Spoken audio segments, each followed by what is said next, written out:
Bem-vindo, bem-vinda a mais um Saúde em Pauta, que sempre traz um tema atual para você ter qualidade de vida. E nós vamos falar hoje sobre saúde emocional das crianças. Muitas vezes a gente não entende certos comportamentos. Muitas vezes a gente acha que são inadequados ou a gente não sabe lidar com eles, mas eles podem ser algum sinal assim de que precise talvez de uma intervenção psicológica. Ou também a gente tem que saber lidar com isso para promover uma saúde emocional aí dos nossos pequenos. Então você que é cuidador, que é cuidadora, pai, mãe, tá na hora de olhar um pouquinho para isso, entender um pouquinho mais como que funciona aí esse equilíbrio emocional, como promover tudo isso e ficar atento aos sinais. Para isso nós trouxemos no Saúde em Pauta a Ana Carolina de Freitas Furlan, ela que é psicóloga, psicopedagoga, atua 18 anos com crianças e adolescentes e é também mamãe da Alice, que tem 10 anos, e do Caio, que tem 5 anos. Bem-vinda, Ana, tudo bem com você? Oh, muito bom falar com você, Carol. Obrigada pelo convite. Ai, a gente que agradece para trazer informação aqui pra gente, que é isso que a gente busca, né? Quanto mais a gente souber, nem que for um pouquinho, a gente já sabe que caminho recorrer aí, né? Nos vários sinais, ou como agir, né? Em várias situações. Afinal, qual que é a importância da saúde emocional das crianças, Ana? A saúde emocional é um tema que vem sendo falado na psicologia aí nos últimos 20 anos. Até então, a psicologia se voltava mais para a questão dos transtornos, vamos dizer assim, para as doenças mentais, né? E agora a gente está tendo essa oportunidade de olhar mais para a questão preventiva, a questão da saúde. E quando a gente fala de saúde, é tudo, né? É a criança saber se relacionar com seus pares, com a sua família, poder aprender de uma forma mais saudável e viver com bem-estar emocional. Que é importante, acho que para todo mundo, né? Mas existe, assim, uma maneira da gente educar as nossas crianças emocionalmente? Sim. Assim como acho que na nutrição todo mundo já ouviu falar de reeducação alimentar, esse tipo de coisa, a gente tem dentro da psicologia a educação emocional, que até algumas escolas já estão colocando isso em prática, treinando professores e colocam disciplinas como socioeducativo, convivência, tem outros nomes as disciplinas, mas falando muito disso, de educação emocional. E dá para a gente educar, sim, tanto nos consultórios, a gente fazer essa parte que a gente chama de psicoeducação, quanto nas escolas ou mesmo em casa. Então é importante a gente ter informação, né? O que é a educação emocional positiva, que muito se fala agora? Então, a educação emocional positiva é uma disciplina, um programa onde a gente vai trabalhar com o reconhecimento das emoções. Então, assim, a gente ensina as crianças a saber o que ela está sentindo, como que ela reage, o que o outro está sentindo, o que o coleguinha está sentindo. Então, a emoção, o que é a emoção, né? A emoção são todas essas informações que a gente capta pelos órgãos do sentido, né? Então, a gente vê, a gente sente o cheiro, a gente sente o toque, né? O barulho e tal, e a gente capta os nossos órgãos do sentido e a gente reage. E essa reação instantânea faz com que a gente tenha um sentir. Esse sentir é a emoção. Então, assim, através de brincadeira, historinhas, através de uma ludicidade, a gente ensina isso para a criança. Que emoção é essa? Tem aquele filme, Divertidamente, da Disney, que fala muito disso, dessas emoções básicas, né? Que são 5 emoções básicas que a gente tem que entender mais, que as crianças pequenas já podem saber, que daí ela vai ter um repertório para começar a identificar como que isso acontece no corpo dela e em que momento ela sente isso. Quais são elas? Então, a alegria, né, que acho que todo mundo lembra lá no filminho, a tristeza, o nojo, o medo, a raiva, e tem algumas teorias que colocam também o amor como básico, né? Então, seriam 5 ou 6 básicas, e as outras são derivadas dessas, são combinações dessas daí. Então, quando a criança ela aprende a identificar, ela vai saber expressar isso de uma forma mais equilibrada, ela vai poder dizer para a mamãe, para o papai, para o coleguinha, olha, eu não gostei, isso me deixou triste, isso me dá medo, por favor, não faça assim, isso me dá medo. Então, quando a gente entende o que está acontecendo com a gente consegue expressar, a gente consegue lidar melhor, fazer uma gestão melhor daquela situação. Por isso, dessa importância dessa educação. E a questão, além da questão de se relacionar melhor com as pessoas, né? Como que é realizado esse programa, Ana? Tem idade? Tem alguma indicação? Na verdade, não tem idade. Depende do profissional, né, do psicólogo que atende. Eu, particularmente, gosto de atender as crianças que já estão ali na alfabetização, mas tenho colegas que pegam crianças menores, sim, é possível trabalhar até com as crianças que estão aí na educação infantil. E aí a gente vai trabalhando com material, com atividades de escrita, jogos.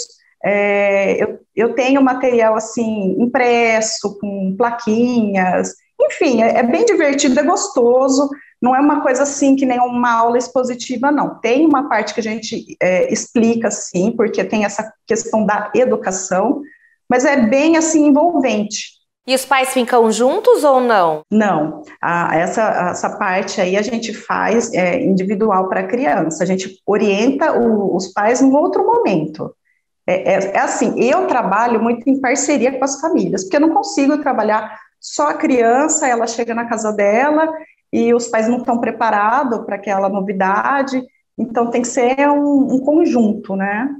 É fantástico ter hoje ferramentas, né, que possibilitam, né, isso hoje em dia, né, a gente não deixa levar, né? Os comportamentos que a gente chama, assim, de emoções intensas, que principalmente é a raiva, né, raiva e o medo, quando eles são intensos, eles causam muito mal para a gente, né, para qualquer pessoa, de qualquer idade. E as crianças pequenas, a gente vê o que quando elas estão com raiva? A birra, a famosa birra, que elas se jogam no chão, enfim, faz aquele carnaval ali, e muitas vezes os pais ficam de cabelo em pé, passam vergonha e não sabem como agir. Ali a criança está expressando o quê? A frustração dela, diante de um não, diante da impossibilidade dela agir como ela está querendo agir. Então, a gente fazendo esse conhecimento da raiva, a criança vai saber, estou com raiva, e ela vai poder lidar de uma outra maneira. Olha, a gente vai para um rápido intervalo, Ana, e depois, por favor, nos ajude aí como pais, como a gente lidar com a birra, porque você está falando assim, né, existe um treinamento, existe um atendimento que você pode proporcionar para a criança entender o que ela está sentindo, né, mas aí aconteceu a birra, o que os pais devem fazer, né, aí depois do intervalo você explica pra gente, pode ser? Até já! Estamos de volta conversando com Ana Carolina de Freitas Furlan, ela que é psicóloga e psicopedagoga, atua há mais de 18 anos com crianças e adolescentes. Estamos falando sobre saúde emocional das crianças. E chegamos aí numa questão que eu acho que todo mundo quer saber, né? Todo mundo lê muito e tem várias linhas aí. Criança fez birra, se jogou no chão. Eu passei por isso esses dias, viu, Ana? Tava num parque, aí minha filha quis uma atração à parte do parque, que era assim, 2 vezes o valor do ingresso do parque. Eu falei, não vai dar para pagar. Ela se jogou no chão, começou a chorar. E eu falei, filha, a mamãe não pode pagar isso para você agora. A gente já tá no parque, aproveita as outras atrações. Eu entendo que você tá triste, mas eu não posso te ajudar nesse momento, né? Acolhi, pronto. Não sei se eu fiz certo, se eu fiz errado, mas ela ficou meia hora chorando e todo mundo olhando pra minha cara. Algumas pessoas acho que olhando, pensando assim, dá uma palmada, pensando, tira essa criança daqui, né? Mas enfim, é complicado a gente agir com birra, né? Como que os pais devem agir, Ana? Nessa hora, assim, vamos dizer assim, é um momento de emergência, né? Então, a primeira coisa, numa emergência, qualquer emergência, o que a gente precisa fazer? É manter a calma, é tentar respirar fundo ali, e o adulto na situação, ele tem que tentar ter o controle das emoções dele, porque se ele se deixar contagiar, aquela coisa fica muito maluca, e aí pode ser, né, muito, muito traumático para todo mundo. Então, a primeira, assim, é você tentar se acalmar, respirar fundo, que nem você agiu ali, tá certinho. Não ceder à situação ali da criança que ela está tentando te dominar, te convencer de que ela está com a razão, de que ela precisa daquilo e pronto, acabou. Então, assim, você tem que mostrar que não dá naquele momento e falar, eu entendo que você está triste, eu entendo que você está brava, que você queria, mas eu não posso, né? Eu não posso, não vai dar dessa vez, e tentar focar numa outra coisa, de repente mostrar uma outra coisa para a criança, falar, nossa, olha, né, você estava no parque, de repente, você viu, passou uma outra atração, né, e ali tem aquele outro brinquedo, não sei, a gente tem que ser um pouco criativo ali na hora, tentar chamar a criança para um outro momento ali, e em casa pode retomar, é que depende muito da idade, sabe, Carol? Dependendo da idade, você pode retomar isso com a criança, falar, lembra lá no parque, você fez assim, tá errado, não tá certo, as pessoas ficaram olhando, a mamãe passou vergonha, eu não gostei, eu me senti mal, não é assim que você vai conquistar, quando eu falo que eu não posso é porque eu não posso, vai ter um momento que eu posso, lembra aquela vez que você pediu e eu dei? Então, eu podia, dessa vez eu não podia, então, assim, é muito diálogo, é paciência, e na hora da birra mesmo, é tentar desviar um pouco o foco da criança. Não deixá-la vencer no choro, no grito, não.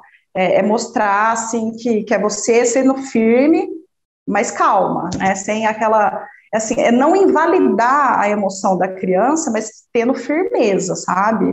É uma situação, assim, difícil, não é muito fácil realmente, não. Tem que ter o autoconhecimento, a pessoa tem que ter o autoconhecimento. Como que eu lido numa situação de pressão? Como que eu lido numa situação de choro de criança? Eu aguento o choro de criança? Porque o choro de criança a gente tem que entender que é choro, vai passar, ninguém morre de chorar, né? E assim...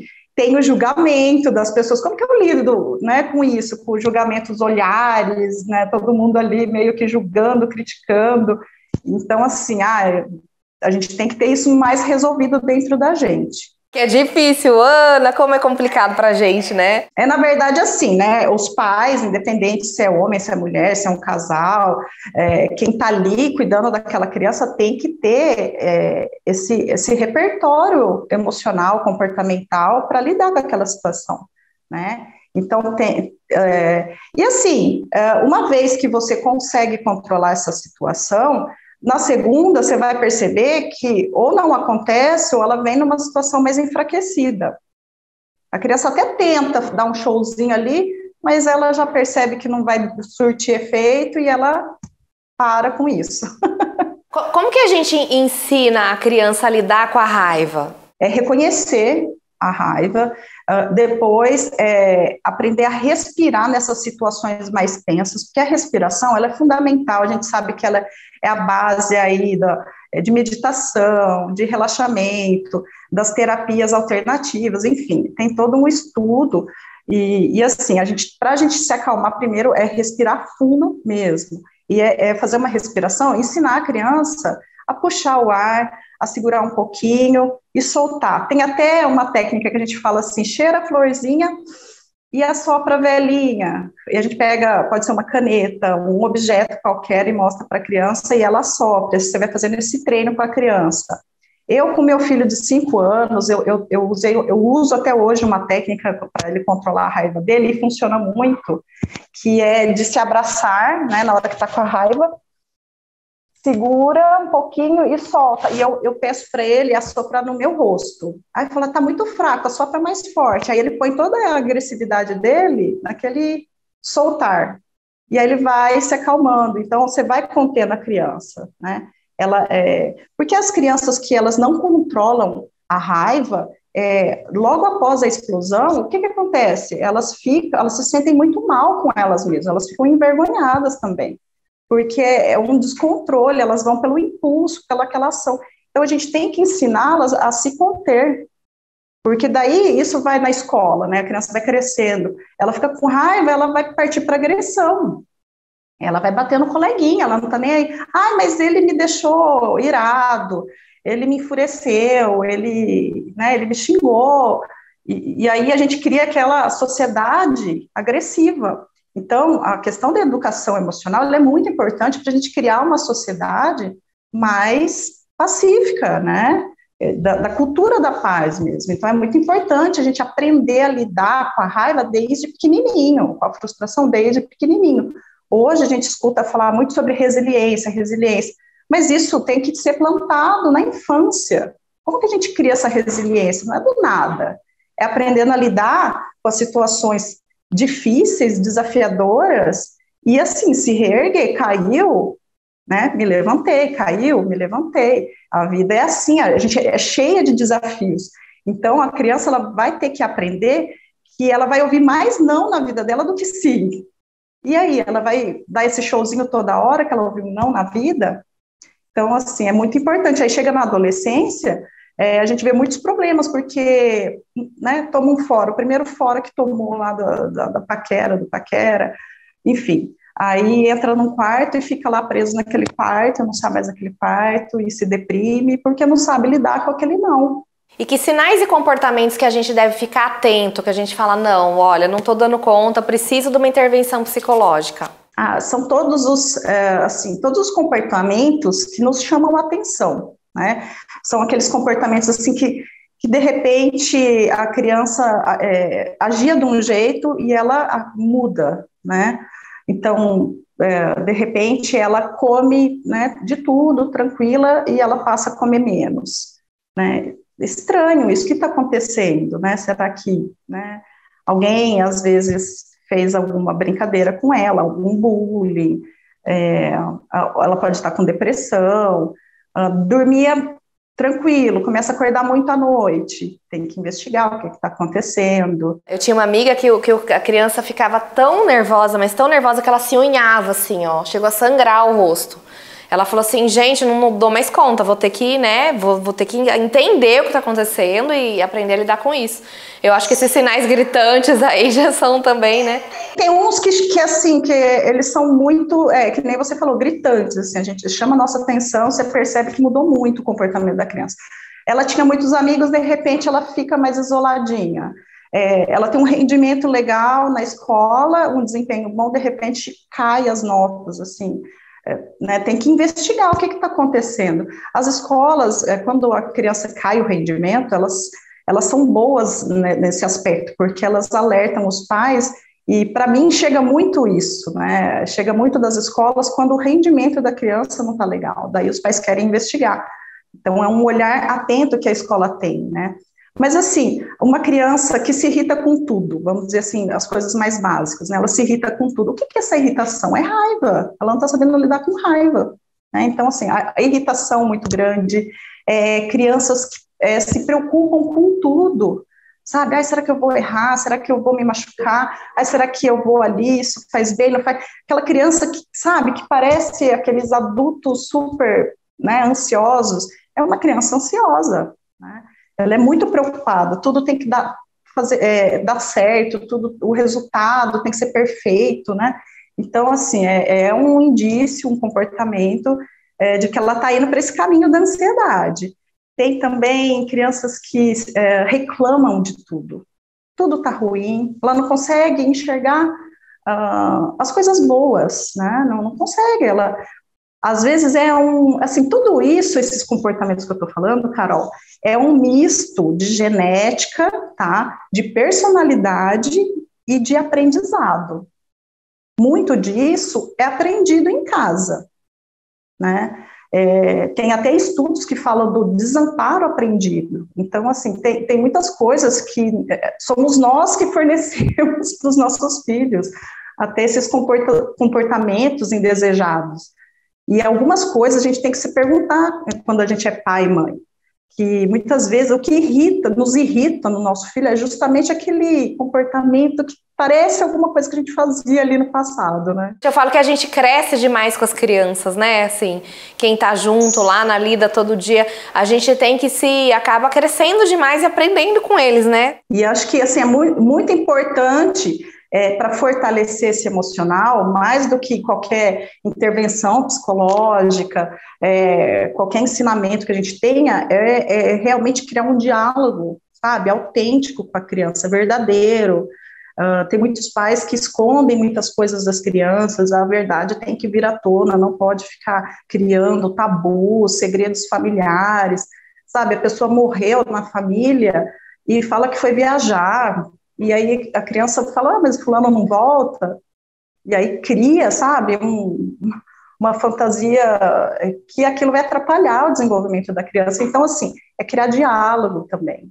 Hoje, eu vejo, assim, no consultório, já tem de casos de crianças que elas eram elas tinham uma família de 4 pessoas, né, morava numa casa boa, e ao mesmo tempo, ela era muito solitária, muito. Todo mundo no seu computador, no seu celular, e a criança sobrando ali. Tinha irmão, e mesmo assim ela se sentia muito sozinha, porque o irmão ficava no computador e ela... então o diálogo é muito importante, né? Vai além de questão social, vai além de, né, de qualquer intervenção, terapia, tem que ter diálogo, você tem que conhecer seu filho, você tem que saber o que ele pensa, o que ele gosta, o que ele não gosta. E a gente tem que se conhecer, né? A gente tem que saber as nossas emoções, o que me afeta, o que não me afeta. Se eu estou numa situação ali com meu filho de educação, que aquilo me irrita muito, que aquilo me deixa com raiva, que aquilo faz eu explodir de raiva, então o que eu faço? Eu saio de cena. Ou eu divido isso com uma outra pessoa, né, com o meu parceiro, ou um outro cuidador ali da criança, falo, olha aí que eu não estou dando conta, vai respirar, vai beber uma água, vai tomar um banho, esfria a cabeça e depois volta, porque o nosso exemplo é muito, assim, ele é uma marca que fica na criança, o nosso exemplo. Então não adianta eu falar tudo bonitinho e fazer tudo errado. Obrigada, Ana. Obrigada pelas dicas, por todas as informações, tá? Nosso programa tá chegando ao fim, mas eu agradeço demais a sua participação. Acho que foi muito rico, né? Trouxe bastante informação. Pelo menos para mim foi excelente. Acho que quem tá assistindo aí com certeza também gostou. E eu agradeço a sua disponibilidade, viu? Eu que agradeço. Pode me chamar aí que será um prazer, viu? Muito obrigada. Só, gente, tem o Instagram da Ana, ó, @AnaFreitaspsicóloga. Certo, Ana? Joia, isso aí. Você que está acompanhando Saúde em Pauta também, obrigada pela companhia e até a próxima. Tchau!